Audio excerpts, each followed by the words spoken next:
This is Daily Blast Live. We're talking about what you're talking about.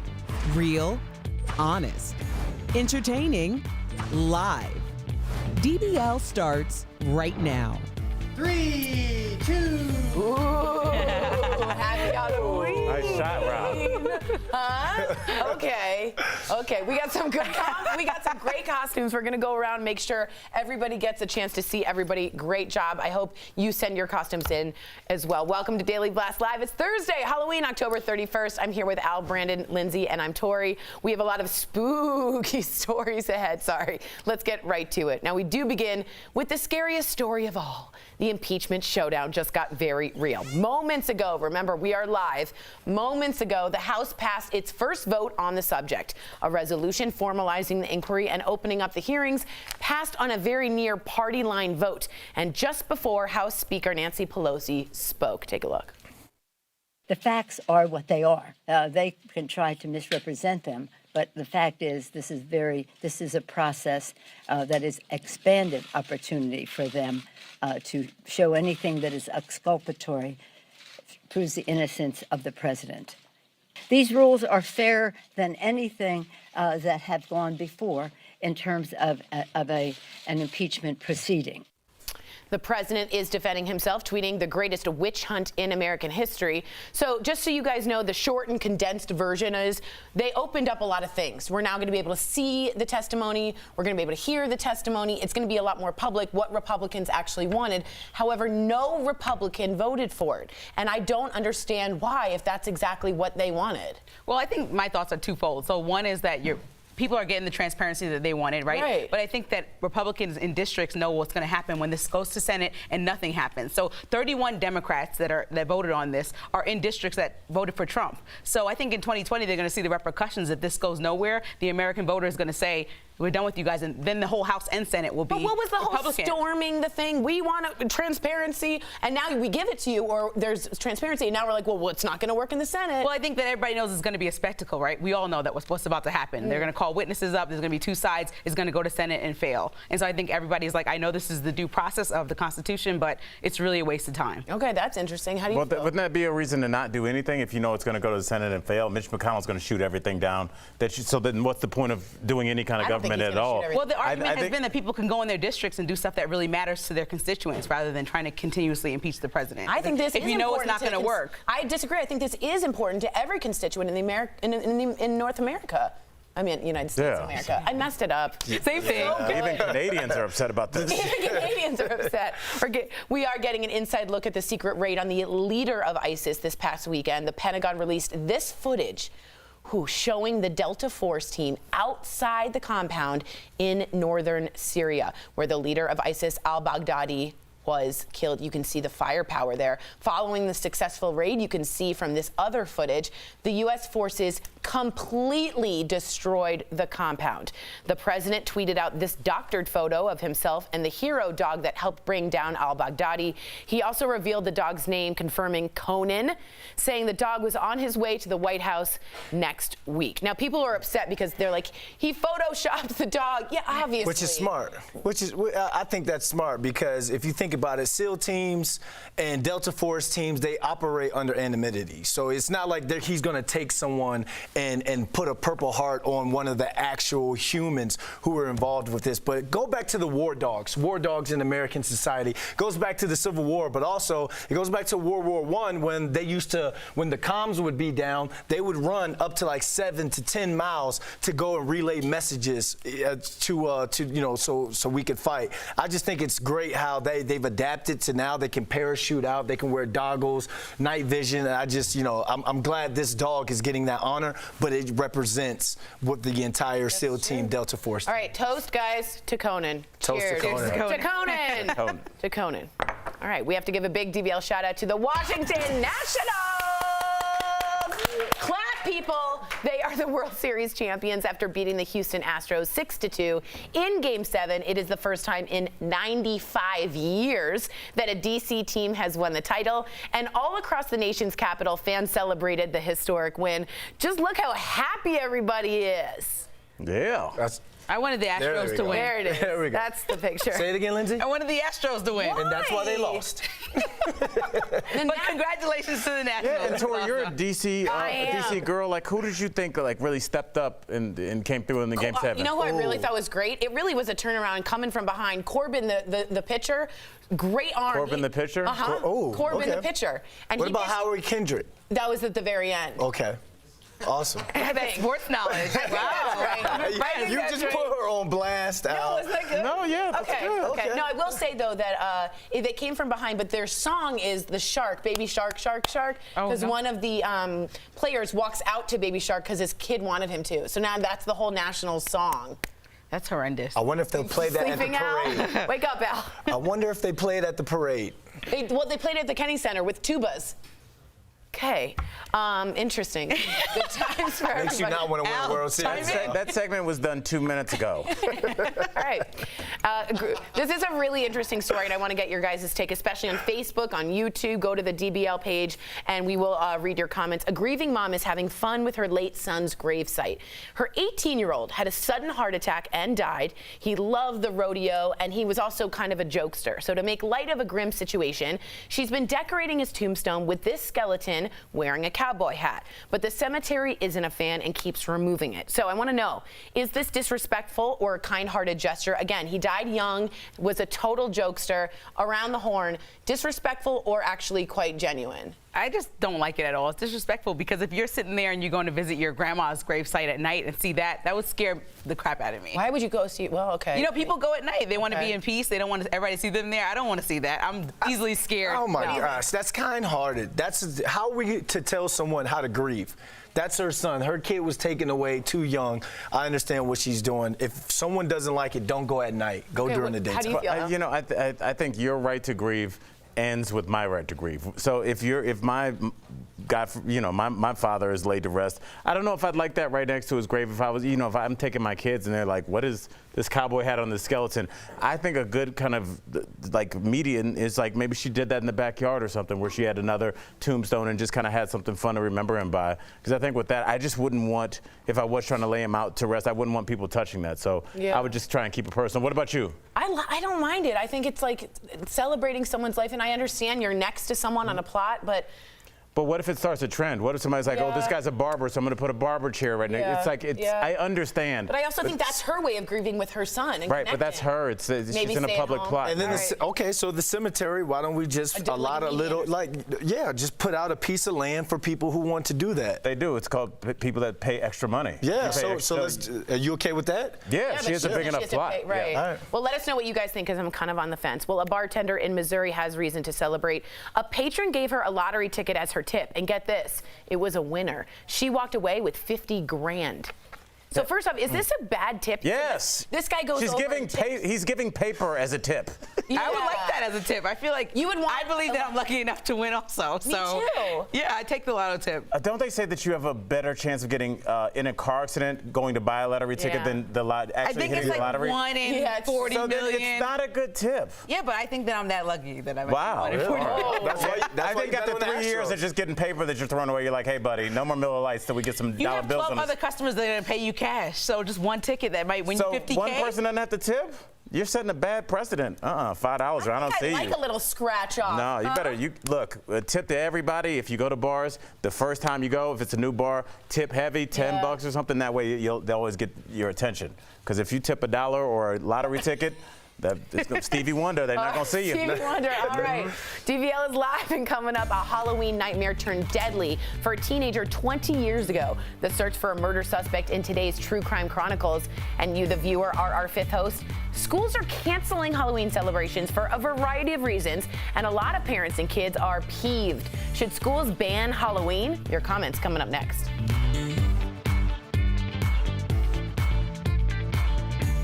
Hi DBL Nation, Kelly Schubert here with the DBL digital team. I'm tracking all the breaking and trending news. Happy Halloween. Let me show you my costume real quick.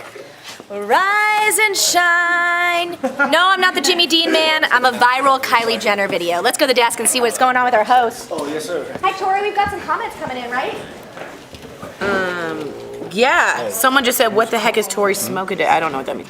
The Nationals fans were so excited they went out to play Powerball. Oh, that was the wrong pick. We had the wrong picture. Pretty cool that they, that's funny, but pretty cool that they won. The first time in history that they've won the away games. That's pretty crazy. Yeah, every team won, whoever won was an away game. Was an away game, Yeah, which is that was pretty crazy. That's never happened before. You didn't like my Baby Shark fact? I thought that was so cool. You didn't sing the song right, though, which kind of made me sad. Baby Shark, Shark, Shark. No, it's Baby Shark, do, Baby Shark, do. And they also traded away that you I love guys you traded away anyway. your best player at the beginning of the season. What did you think about losing him? Yeah, you know, I actually. Max Washington? No, I think it was not. That's the made-up name. You're That sounds like Max Washington definitely sounds like a made-up name. You were like now. Donnie Mick didn't happen. Someone wrote. Okay, so let's go around. I really want to show people costumes. Yeah, Did you do good your idea. Rise and Shine? Yes, I did my Rise and Shine. I'm not sure DBL Nation will understand, but that's okay. I love you guys anyway. It's Kylie Jenner. Okay, wait. Should I show him yours or wait? Can I show him yours? I'll just show him. You guys ready? Wait. He's not going to be watching. Trust me. Okay, guess who Michael Better is? You guys ready?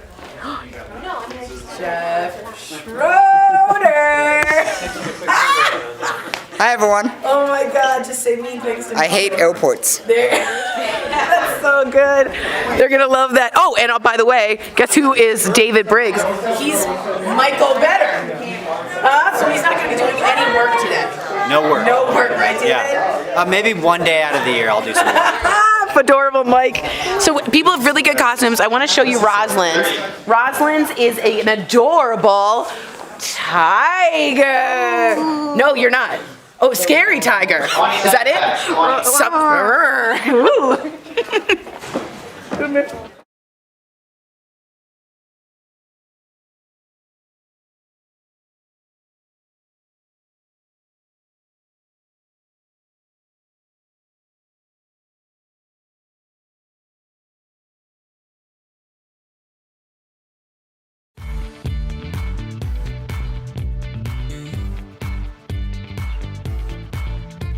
Welcome back to DBL. It's time for Fifth Host when we talk about what you're talking about. Well, schools have become a safe space for trick-or-treating, and some parents are upset that this tradition might be buried in the past. Many schools are rebranding Halloween to promote inclusivity because of its pagan roots. Does Harvest Day sound fun? What about Costume Day? Lord. Some districts have even banned Halloween because some students can't afford costumes. So, DBL Nation, should schools ban Halloween? Are we canceling Halloween? No. Facebook says canceling Halloween for the selective few is wrong. That's what I think. I think Halloween is a fun, lighthearted holiday that people look forward to, especially kids, and I think that we shouldn't just try to make it too PC and cancel it. All right, but not all religions agree with you. Crystal from Facebook says, I think a fall celebration would suffice, especially if a certain school has a variety of religious students.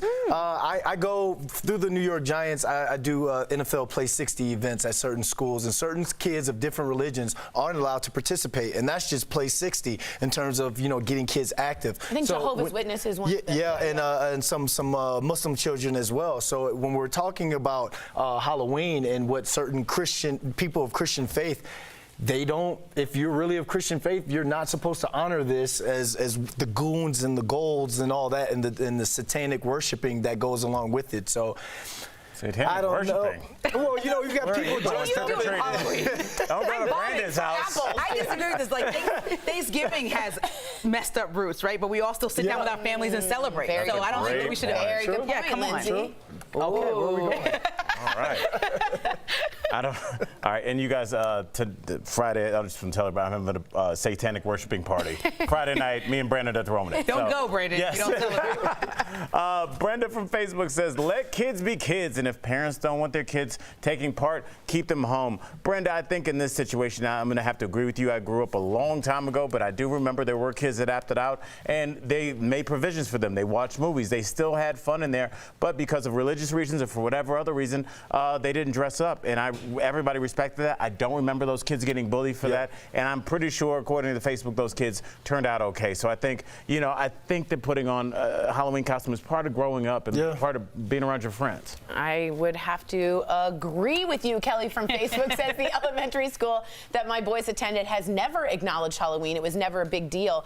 I don't know, Kelly. I don't know if it was never a big deal to you, because it might have been a big deal to the kids. It's like one of the best times ever to be silly, to be funny. And if you don't like it, at some point we can't include everyone all the time. I have to agree with Lindsay. A little too PC for me on this one. So I say enjoy Halloween, honestly. Coming up on DBL, 2 decades ago, a teenager was lured, get this, to a fake Halloween party only to be murdered. Why the search for her killer has gone international in True Crime Chronicles.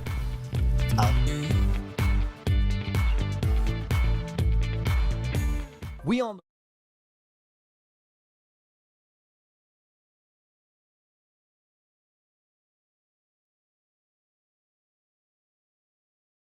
Dead air, and they're like, and coming up next. All right, so a lot of people writing in, boo, boo, keep Halloween, don't cancel Halloween, don't cancel Thanksgiving, don't cancel Arbor Day, let the kids have some fun. Arbor Day is about the trees, also a pagan religion. Enjoy Halloween as long as there's enough Goldenberg's peanut chews. That's disgusting. Peanut chews, what is that? All right, I have to show you my favorite costume of all. We're gonna go this way. Now, this person is someone who's a graphic artist, so you can tell he's someone really great. Hey, Lena? Is Lena here? Okay. So Lena did this makeup. Hey, Joel, I was a little bit worried about you. You've been looking kind of gaunt lately. Yeah, check it out. I don't know. Wow, look at this. Okay, so get a close up. So what she did was shading around here and then all the way up here. You look insane, dude. And then she matched the spinal cord. Yeah, I want to get that. And then turn, and then we're going to go in the light. Look at that part. All right, let's get in the light right over here. I mean, this is like one of those ones that you're like, Lena, come over here. This is Lena. Lena did this makeup. She is a fantastic makeup artist. Tell us about the shading. Is that like purples? If you want to do this at home, you can not do as well as she 30 seconds. 30. So we use face paint and then just shadows, black and purple. Blacks, shadows. purples, and shadows. Lena, great job. Stay away from me all day today. Go away. Michael better.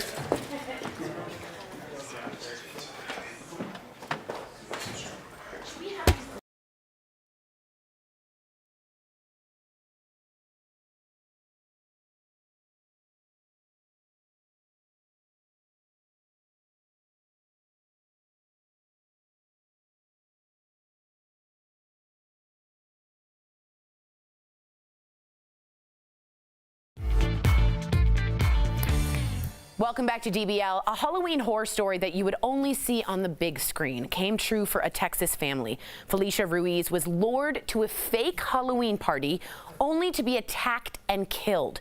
20 years later, we have a look at the case in DBL's True Crime Chronicles.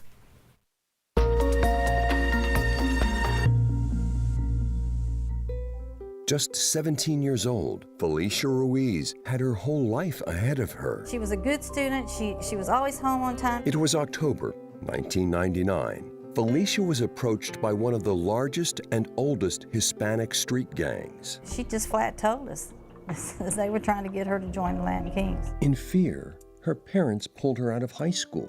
However, Felicia still kept in touch with her friends and was invited to a Halloween party. You could see she was kind of excited, and when she finally let it out. She says, "Dad, can I go to a party?" Her protective parents were hesitant, but they said yes, a decision that will later haunt them. She said, "I love you, Mom." And I said, "I love you too, Mommy." And she got in the car and drove off into the night, and that was the last time we saw her alive. An open field near a vacant lot, perfect for a Halloween party. But when Felicia got here, there was no party. It was all part of a sick plan. Felicia was attacked by 3 people and stabbed to death. I mean, I can't imagine her laying out here that long. Nobody to help her. And she laid there, and I don't know, they said it took like 7 minutes for her to bleed out. Police caught 2 of the 3 suspects, Jay Farrell and Lisa Huerta. They're in jail, but pin the blame on Jesus Salazar. Jesus was Lisa's boyfriend at the time. Felicia's mom believes it was jealousy that led to her daughter's death. She told Jesus If you love me, you'll prove it by killing her. The killing was brutal. He goes, if you cut me from the throat, they stop bleeding constantly to the day. Police know Jesus is responsible, but can't find him. I can tell you where he isn't, and he's not in the United States. We're actively tracking him.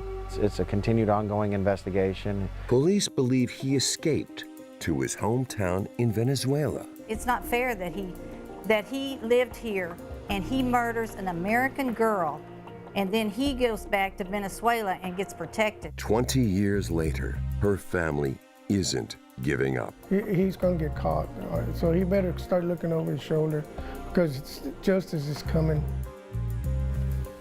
Earlier, we spoke with an investigative reporter who covered this case. Take a look at our interview.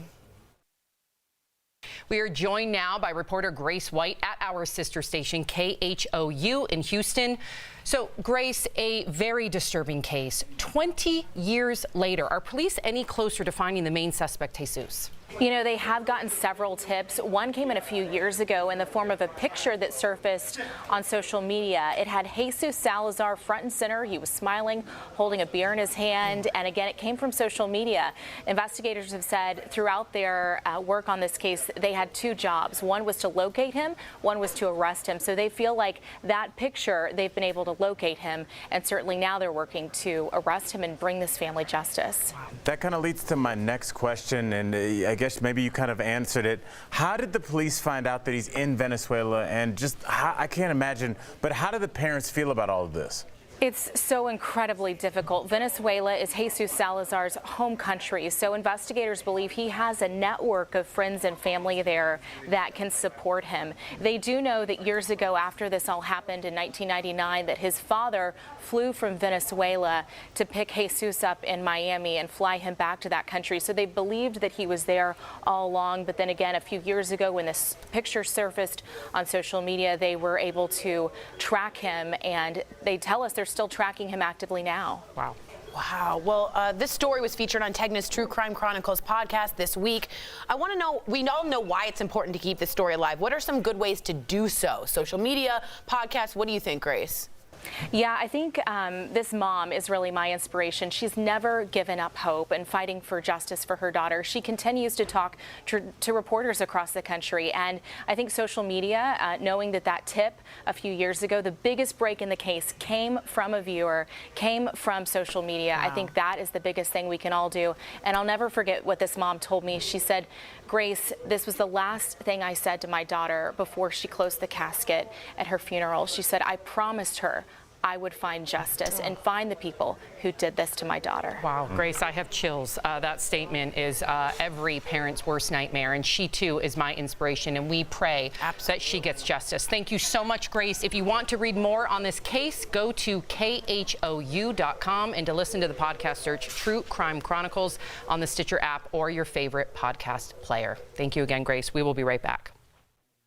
Promotional consideration is brought to you by...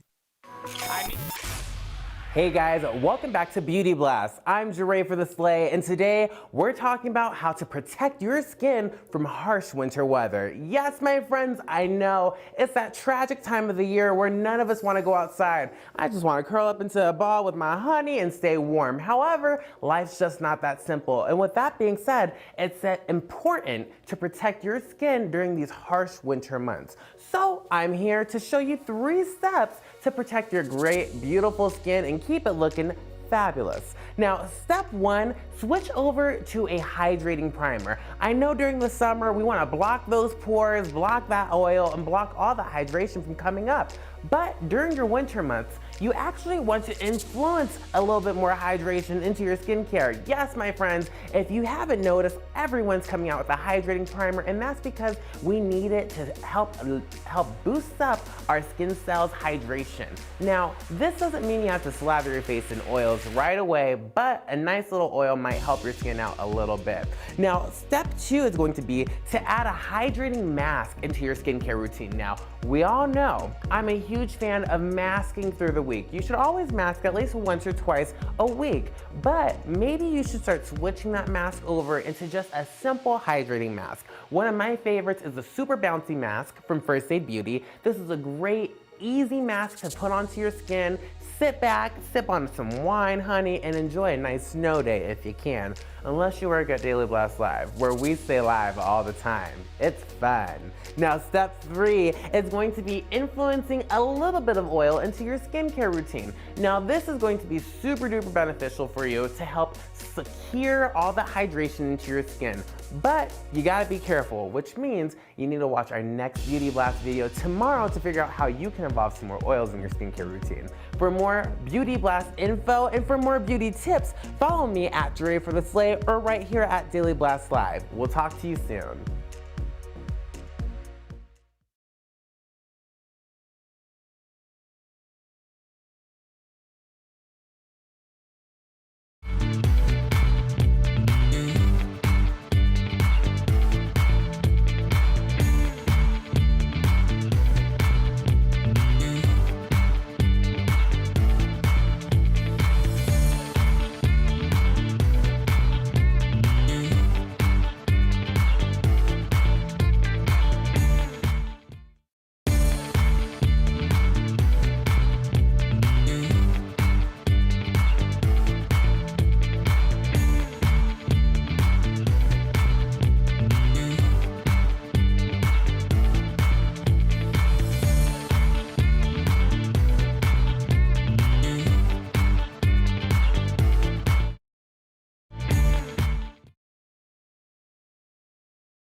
This November, DBL is better than ever.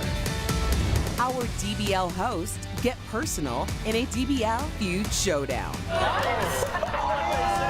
Erica makes her music video debut. You got it. Take a deep breath. Let's do this. Brandon gets emotional, paying it forward. You don't want any family to go through that, you know? And DBL gets fit in our weight loss challenge. Are you sure you are ready for this? Oh, yes, I am. And that's just the beginning of what's happening on Daily Blast Live this November. We never stop talking about what you're talking about. It's going to be a good November. Now, I want you guys to take a look around the studio. Check out some of the costumes DBL staff are wearing. We got Minnie Mouse. Back there, we got Yeezy. Oh, yeah. What's up, Yeezy? All right, keep going. We've got a French mime. Oh, a dragon in the back. Barney's cousin. Oh, no, Stu. That's scary. We're coming over here. We got, who do we have? We got Rise and Shine. Kylie Jenner. Oh my God, J-Lo, is that you? Oh my goodness. Now we have a scary tiger. Is that, wait a minute, that's Jeff Schroeder. That's Jeff Schroeder right there. What's that say? I hate airports. Hate airports. And we got, wait, Michael Better. Is that you or is that you? We got David dressed up as you. Michael Better. Adorable, Mike. Unbelievable job, guys. Unbelievable. Unbelievable. We'll see you same time, same place tomorrow. Bye, guys.